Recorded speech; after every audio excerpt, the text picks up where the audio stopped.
Today, we're going to talk about manuring, green manuring, composting, and mulching. The application of organic matter to the soil is the heart and soul of the organic method and is essential to the proper and permanent management of the soil. First, some traditional methods.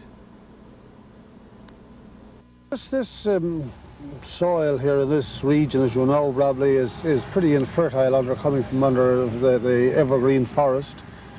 You get very little results of it until you do manure it heavily. So this is one thing the early settlers realised, that they had to manure it heavily. And their first source of manure was capelin and seaweed, which anybody who was trying to survive spent all their time getting. They also use peat bog. They dig out peat in the winter time when the bogs were frozen, use their horses at it and cut out peat. But most people tried to make this into compost. They mix up the fish and some would use the capelin and fish offal directly onto the land. Others would make it into a compost. Most houses would have a pit somewhere near the house in which any household waste, there wasn't a hell of a lot of it in these times because everything was used, but any household waste of what was dumped into it mixed up with peat. Everybody had a dump. We used to call it the dunk sink, where everything was dumped, all the scraps and all the wash water, which, I mean, my mother used a wash tub and a washboard. All the water was dumped into this place, all the ashes from the stove, everything else that was left from the table, all the scraps, etc. All the scraps that didn't go to the dog or the pig. And this was emptied then in the spring and taken out and spread on the ground. Like I saw people down here years ago, they'd set the potatoes in the real raw clay, nothing at all. They were depending on when the capelin would strike to get the capelin for their potatoes. And that's all the fertilizer, that's all ever those people used, was a few capelin when they come on the spuds. Sure, right. Yeah. Well, now they had a crop, but not as good as the people had the manure and they kept their ground up would have. Manure spreading, or also called sheet composting, is the simple process of distributing fresh manure directly onto the surface of the garden. This is usually done in late fall, through the winter, and on into early spring. This is an obvious and direct way of applying organic matter and nutrients to your soil. However, I don't really recommend it to you as there are numerous shortcomings to this method. First, the process is very wasteful. The nitrogen, phosphorus, and potassium in the fresh manure is not in a stable form. In order to prove this to yourself, go into a barn or go into a chicken shed and turn over the layer of bedding material. And you will find that it has a very strong odor of ammonia. Now this ammonia is the fixed nitrogen. And if you can smell ammonia, that means that the fixed nitrogen is escaping from manure and is going off into the atmosphere where it's not going to do your plants any good whatsoever.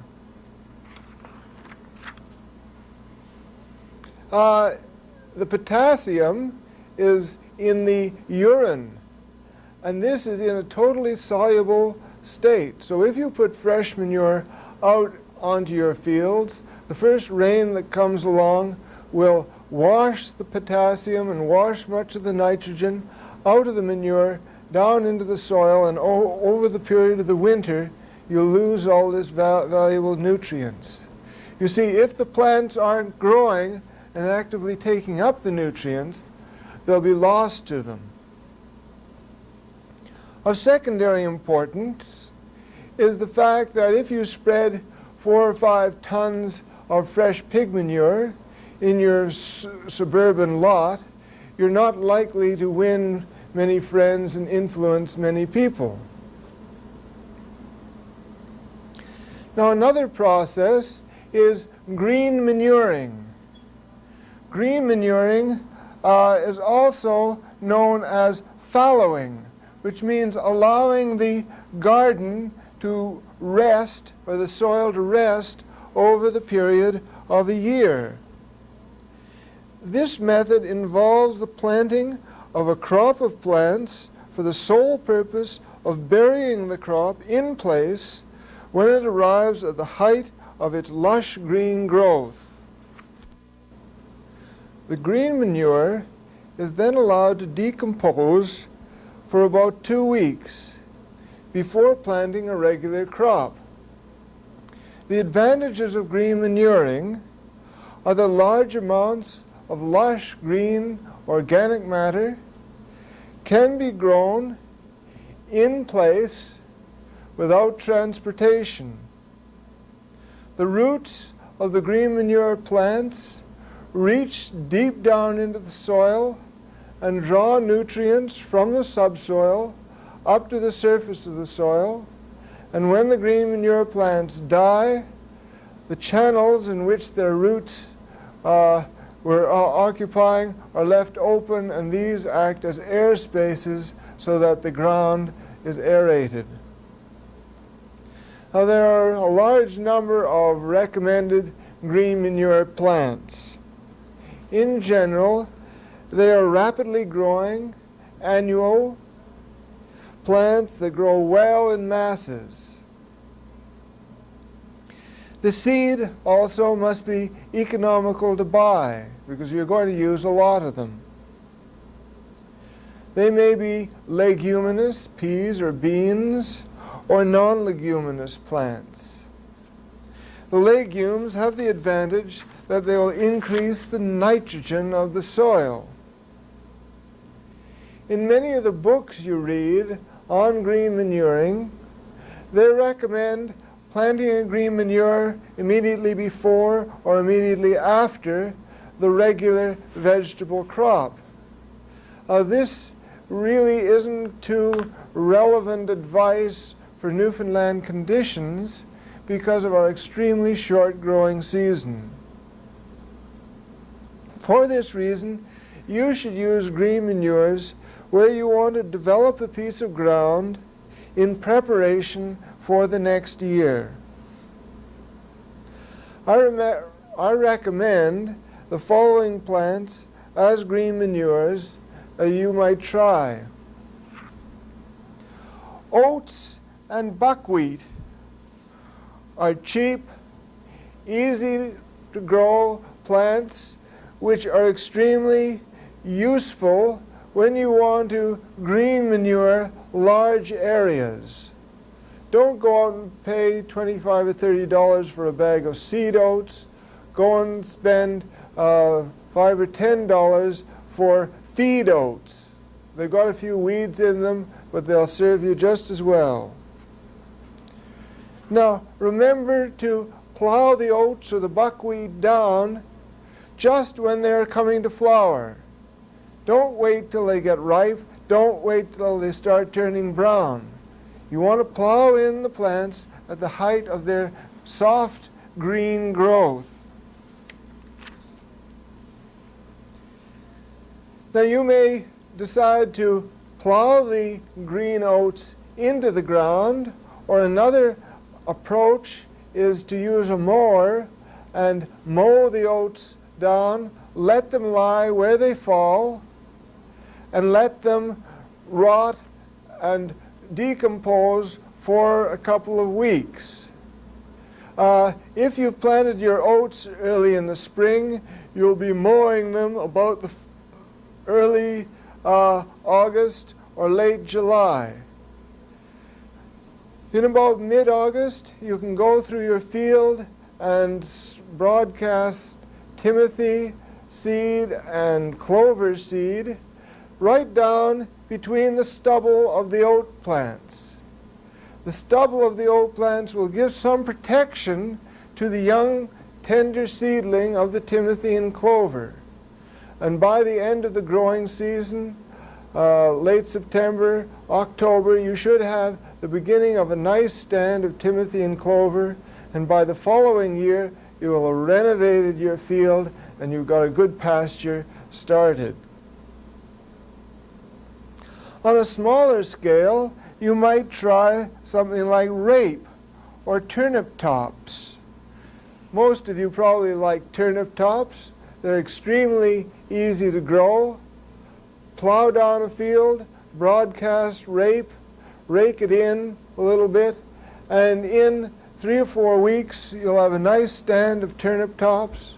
Collect as much as you want for your freezer, and then plow in the rest of it right away. Another good green manure that you might want to try on a much smaller scale, on a home garden scale, are garden peas. Let's supposing you're starting a new garden or enlarging an old one. The first year, your soil is going to be very bad and very difficult to work with. If you try to grow a full range of vegetables over your whole garden, you're just wasting your time.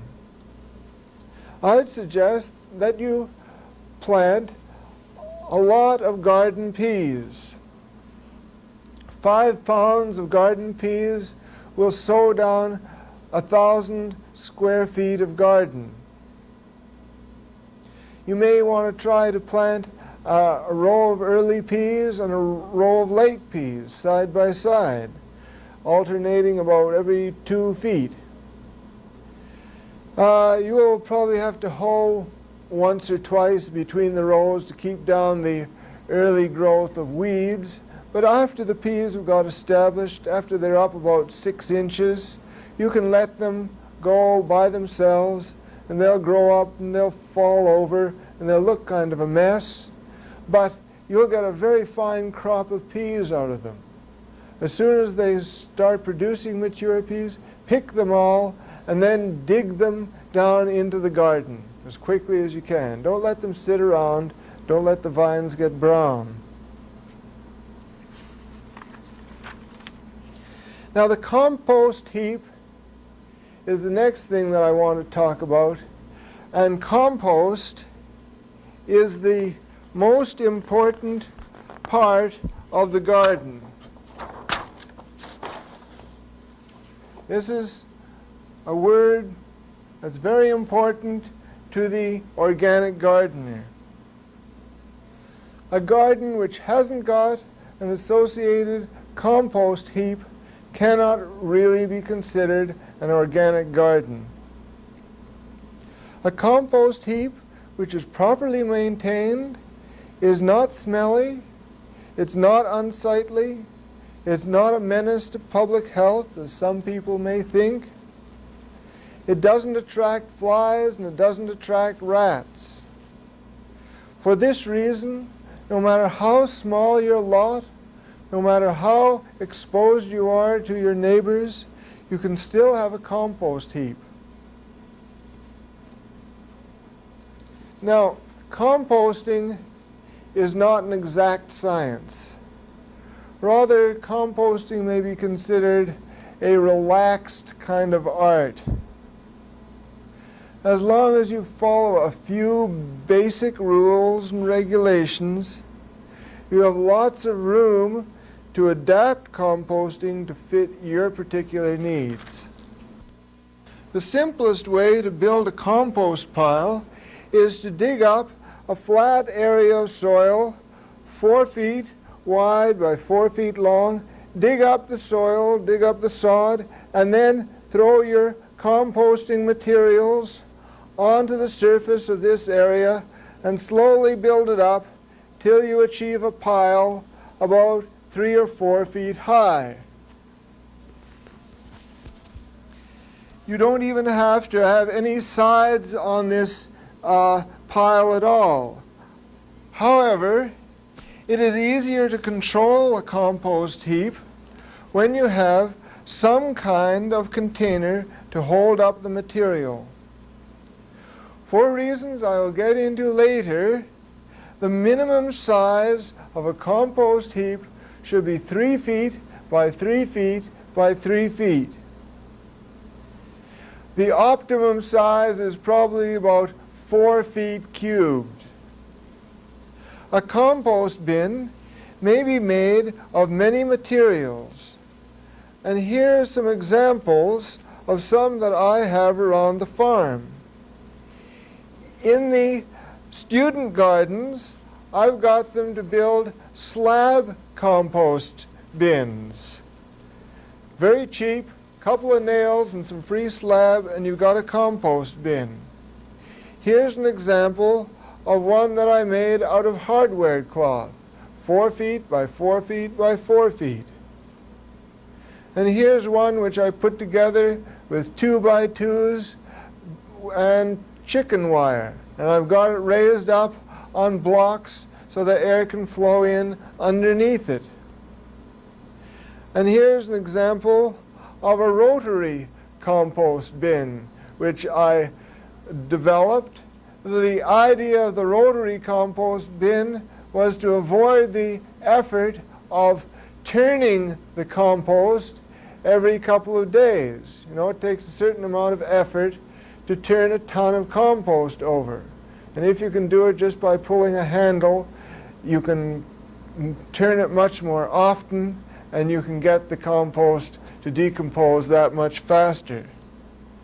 And just a couple of weeks ago, reading the Organic Gardening magazine, I came across an ad for a commercial compost bin, which is built exactly on the same principle as my rotary bin. Now, if you don't want to build a compost heap, you can buy the rotary composter, or you can even send away for a plastic composter. If you live in a very fine suburban neighborhood and you are careful not to offend your neighbors, you can buy this very elegant looking plastic compost bin. Now, composting is a process by which any kind of organic matter, from fish guts to sawdust to newspaper, is decomposed to a relatively stable, dark brown, crumbly material which we call humus. The decomposition or breakdown of large organic molecules is carried out by soil organisms. These are mainly bacteria or fungi. And these fungi or bacteria live in one of two conditions. There are some bacteria and some fungi which live in air. They breathe oxygen, and these are called aerobic organisms. And when you compost with an abundance of oxygen, this is aerobic composting. On the other hand, if the pile of organic matter is sealed from the air, if the aerobic organisms use up all the oxygen, then another group of bacteria and fungi come into action. These are the anaerobic, without oxygen organisms, and decomposition continues in the absence of oxygen, and this is known as anaerobic composting. For certain special applications, anaerobic composting is recommended. However, for most home gardeners, you will wish to avoid this method. The equipment is expensive for anaerobic composting, and if you don't do it just right, the odors which arise as byproduct of anaerobic composting are extremely offensive. On the other hand, a properly run aerobic compost pile can decompose most garbage, plant, and animal wastes in a period of from 2 to 6 weeks with a minimum of offensive odors. Let me ask you, have you ever been stuck in an elevator? Once a couple of years, I was stuck in an elevator with 10 people. Now, this elevator said on the sign, capacity 10 people. What the elevator didn't realize was that sometimes 10 fat people all get into the elevator at the same time. Anyway, to make a long story short, there we were, stuck mid-floor with 10 people in a very small elevator. In no time flat, the temperature in this little confined box, there was no ventilation whatsoever, the temperature started to raise to unbearable levels.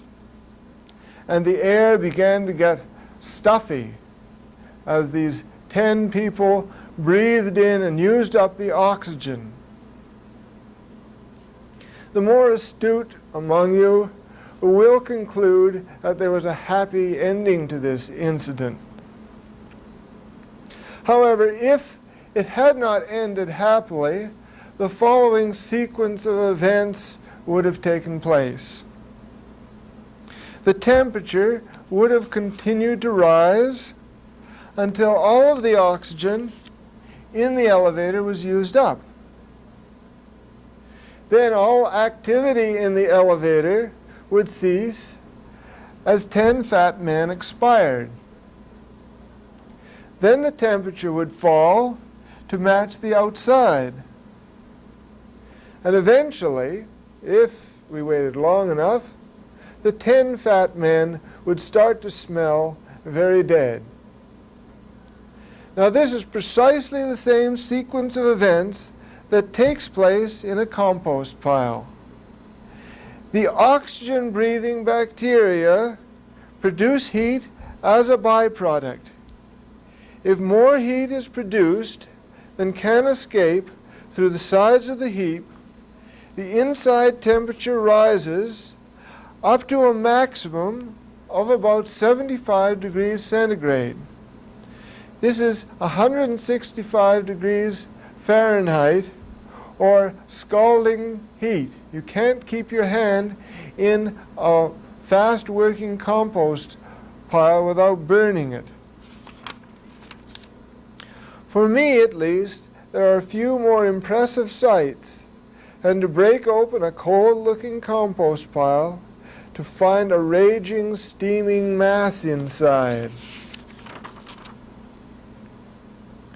This heating is important for the proper composting. Not only does it accelerate the rate of decomposition, but the heat kills disease organisms, insect pests, and weed seeds. And this is the reason for the minimum size of 3 feet by 3 feet by 3 feet. If you build a compost pile which is smaller than that, more heat will escape than is being produced by the pile itself, and the pile won't heat up.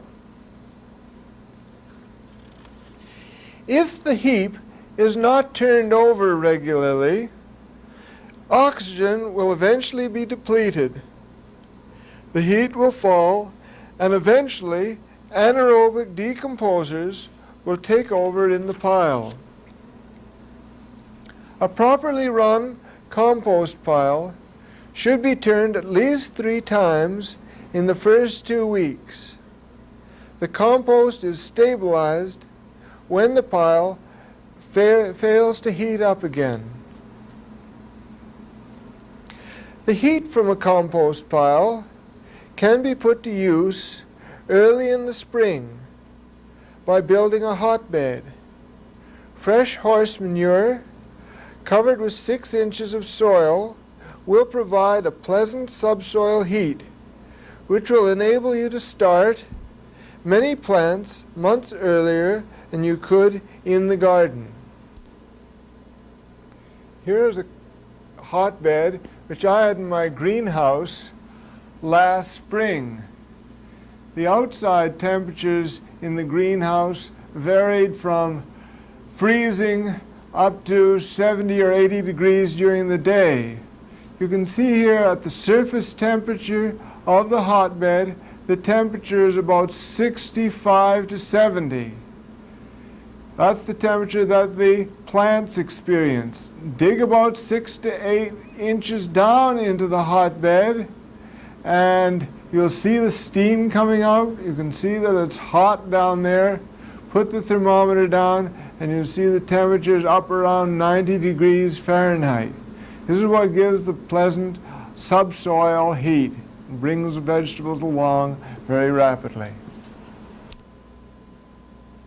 A number of factors determine the rate at which decomposition takes place. These include temperature, oxygen, moisture, consistency of the material, and the carbon-nitrogen ratio. The temperature affects the compost pile in the following way.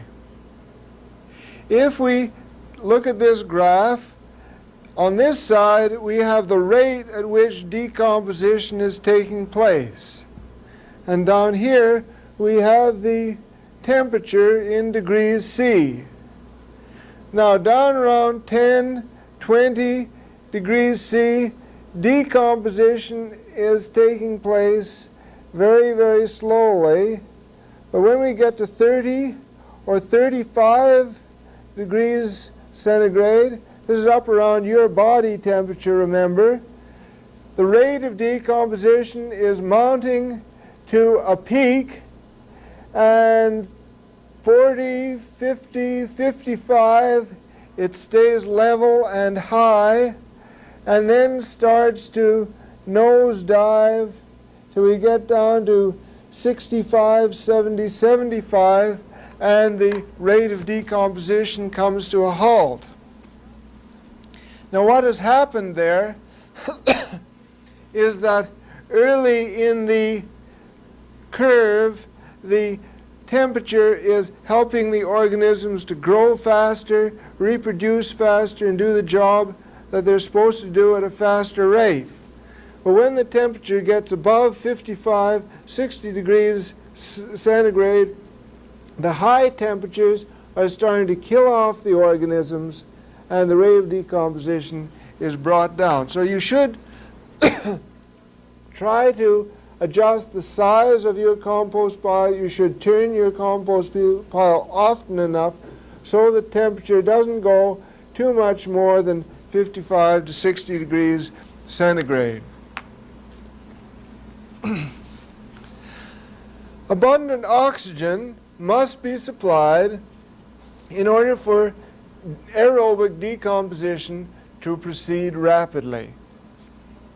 This is accomplished by providing airspace underneath the compost pile. You can put branches or bricks underneath the compost pile, or you can ram holes with a stick down through the middle of the compost pile. But really the most effective way to get air into the material that's being decomposed is to turn the pile on a regular basis. Moisture.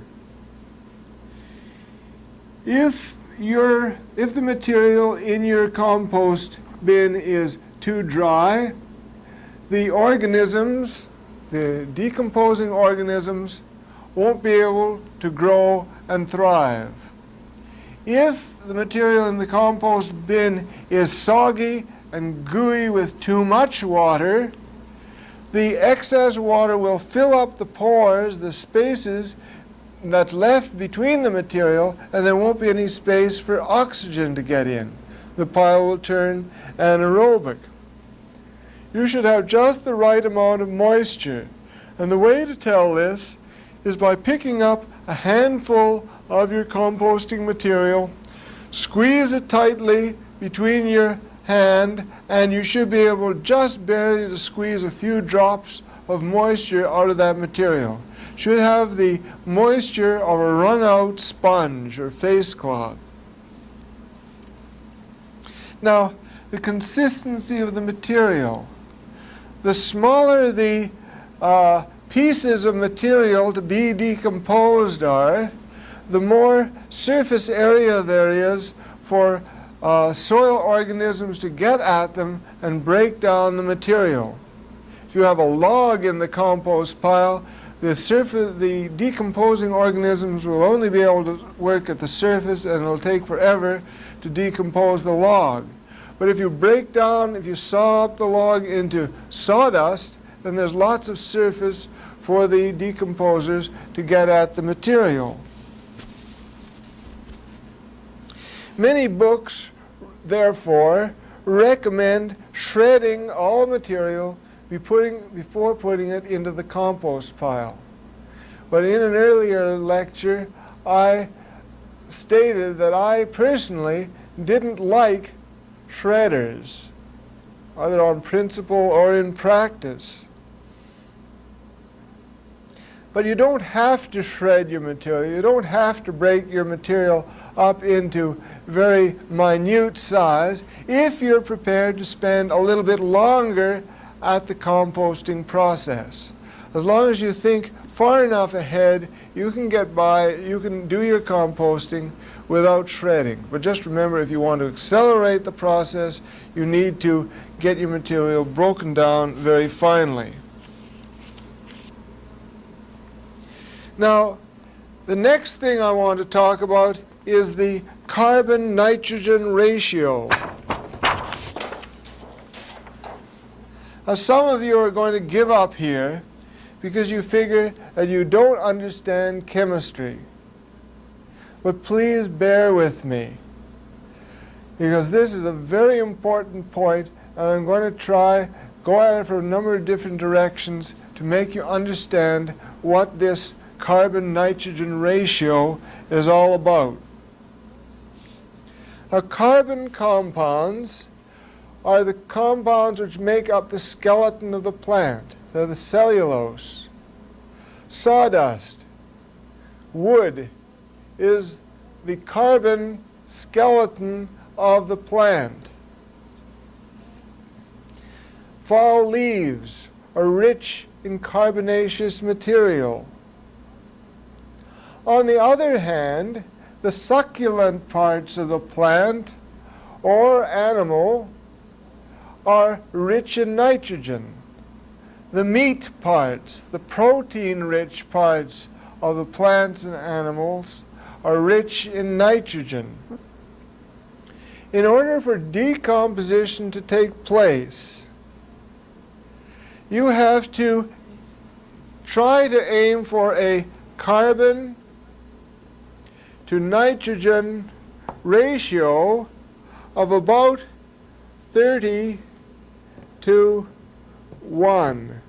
This is the ideal ratio you should be aiming for. If you fill up a compost pile with sawdust, now sawdust is almost pure carbon. Its carbon-nitrogen ratio of sawdust is about 250 to 1. That's sawdust.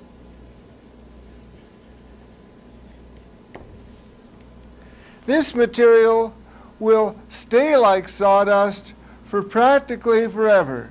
It won't decompose for a long, long time. The reason for this is that in order for the bacteria and the fungi, the decomposers, to grow, they have to have a sufficient amount of nitrogen. If there isn't a sufficient amount of nitrogen, they can't decompose the material.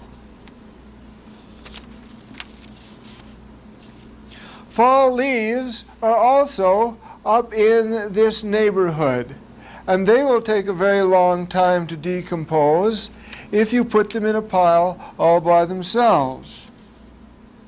However, if you take sawdust, or if you take fall leaves and put it in a barn and use it over a winter for animal bedding, the feces and the urine from the animal is rich in nitrogen. And the nitrogen will be absorbed by the leaves, by the sawdust, or by the peat, depending on what kind of material you use for bedding, and the balance of carbon to nitrogen will start to achieve some kind of optimum level.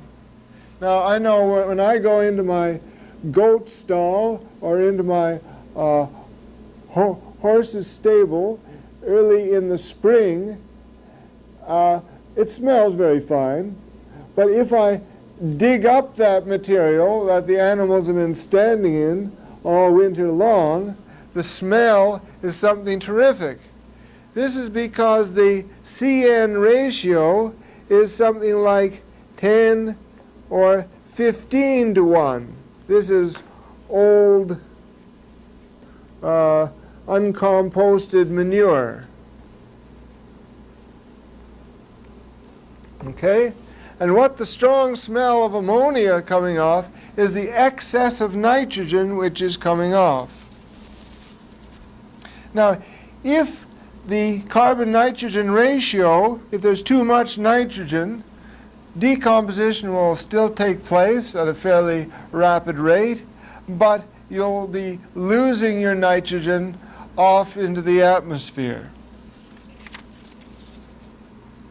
Now, when you build your compost heap, try to keep this carbon-nitrogen ratio in mind. You can decompose practically any organic material that you can lay your hands on if you keep the nitrogen ratio high enough, at least within the range of 30. Now, let's go back. How can you tell if a material that an organic material which you're going to try and decompose is rich in nitrogen? A fairly good rule to follow is the following. If you have waste organic material which smells bad or rots or decomposes very rapidly and smells bad, that material is rich in nitrogen. And if you have something like sawdust or leaves which can sit around practically forever and never smell bad, you know that it's very rich in carbon and has very little nitrogen in it. The ideal material for composting is material which has built-in carbon-nitrogen ratio of about 30 to 1. This you would get something like seaweed is somewhere around 30 to 1. Fresh grass clippings will have a CN ratio of 30 to 1.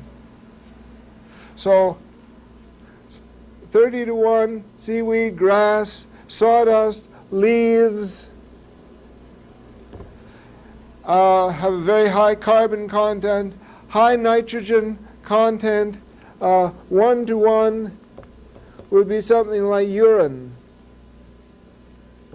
Urine has a very high nitrogen content.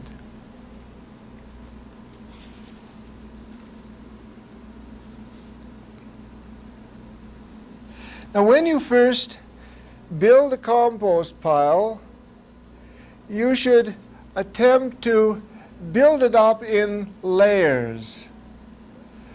Don't throw all your manure in one layer, and then all your leaves in another layer, and then all something else in on top.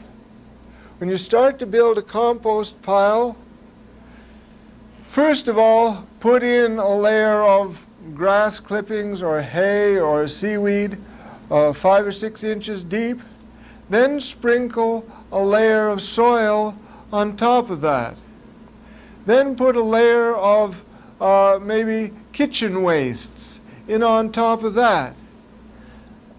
layer it in thin layers, and this will mix the material. It will mix the material which is rich in nitrogen with the material which is rich in carbon, and you'll end up with a pretty good carbon-nitrogen ratio. Now, an important point here is when you're building a compost pile for the first time, that you have to add at least about 10% soil or old compost in thin layers throughout the compost pile. The reason for this is that the soil or the old compost is rich in the organisms which are required to inoculate the compost pile and get the decomposition started. Now, if you have lots of room and if you're in no hurry, you can build your compost pile in the spring and use it 12 to 24 months later. I generally turn my compost piles only once and take about a year to let them decompose. If you plan far enough ahead and you have enough room, you can do a lot less work to get the same result. Now, a brief word about quantity. As I said before, the nitrogen, phosphorus, potassium values of compost vary, but in general are rather low, down in the 1 or 2 percentile levels. As a result, you can use as much materials of this kind as you want without harming your plants. In a recent issue of Organic Gardening magazine, there was a story about a man in the States who each fall put 8 tons of fall leaves on his garden. It was about a 4,000 square foot garden, 8 tons of leaves on his garden every year. This amounted to a total depth of 6 to 8 feet of leaves all over the garden. He decomposed these down, and he had a very fine garden, needless to say. Now, most of us haven't got an access to such a gold mine of organic material. So instead of broadcasting your valuable compost all over your garden, use it wisely, use it precisely where you're going to need it. Put it in pits underneath transplanting plants. Put it in ditches underneath areas where you know you're going to plant your seeds. A mulch is a soil cover which can either be synthetic, that is a plastic, or made from organic materials. At this stage, I'll confine my attention to organic mulches and the effect that they have on soil fertility. The main purpose of mulches, which is a thick layer of material which is placed on top of the soil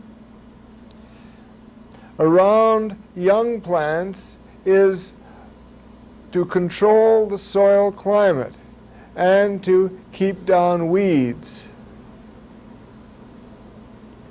However, if the material that you make the mulch out of is nutrient rich, as the rains fall on it, the nutrients will be washed out of the mulch and go down into the soil and enrich the soil.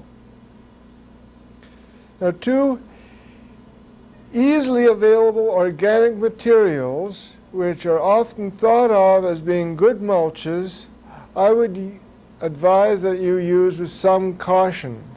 These are sawdust and fall leaves. Because these materials are so low in nitrogen, they tend to have the effect of robbing nitrogen from the soil. What happens is this. You put sawdust on top of the soil, and since there's no nitrogen in it, the organisms from the soil go down into the soil, take the nitrogen from the soil, go up into the sawdust and start to decompose it. So your plants are being robbed of the nitrogen which they need. Now eventually, when the sawdust is all decomposed, the plants will get it, but it might be too late by that time. Now, some mulches which are recommended for immediate use are green grass clippings, seaweed, and, of course, compost. You can use compost right on the surface of the soil. It'll keep down the weeds, it'll keep moisture in the soil, and it'll add nutrients when the rain falls.